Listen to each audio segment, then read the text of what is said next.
Rishi Sunak back when he liked showing off his green credentials. Ambitious net zero targets have been at the heart of the Tory agenda for years. Now, as PM, announcing a retreat.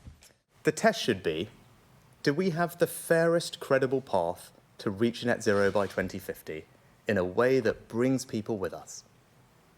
Since I've become Prime Minister, I've examined our plans, and I don't think they meet that test. The ban on petrol and diesel cars delayed. Phasing out gas boilers watered down.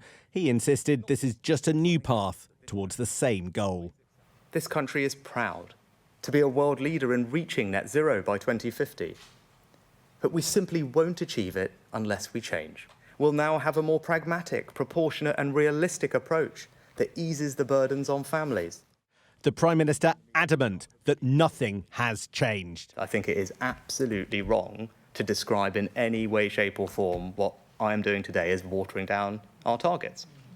Our targets remain. Rishi Sunak saying he's taking decisions in the national interest, not for political reasons.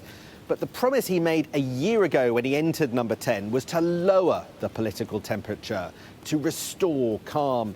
Yet, as a result of today's gamble, he has industry bosses denouncing him and blue-on-blue anger as Tory MPs worry about another U-turn.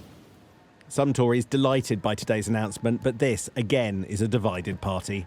The Prime Minister is well aware that there's a strong section of Conservative MPs who believe that this is absolutely vital for our country, but also for our party.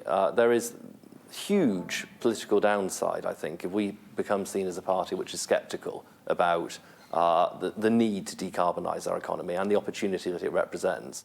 Rishi Sunak's attacks on short-term thinking are aimed squarely at one man. These were once Boris Johnson's targets. Today, he warned the PM not to lose ambition. For once, Labour agree with him. They would reinstate the pledge to ban new petrol cars by 2030. We would keep that at 2030 because that's what business has been investing for. That's what business expects. That's how we can meet net zero, but it's also how we can lower the fuel costs for households who have cars. As the Prime Minister spoke, in New York, world leaders are gathering for the UN Climate Summit, unimpressed with what they've heard. Well, I think it's unfortunate that he would do that. And I think the people of the United Kingdom largely agree that it's the wrong decision. Do you have a message for the Prime Minister, sir? That's for people of the United Kingdom to address, and I certainly disagree with him. Is it going to set back the course? Well, he's doing the wrong thing. A climate consensus in place for many years, today shattered. This, the go-ahead for net zero differences to be at the heart of the election. Sam Coates, Sky News.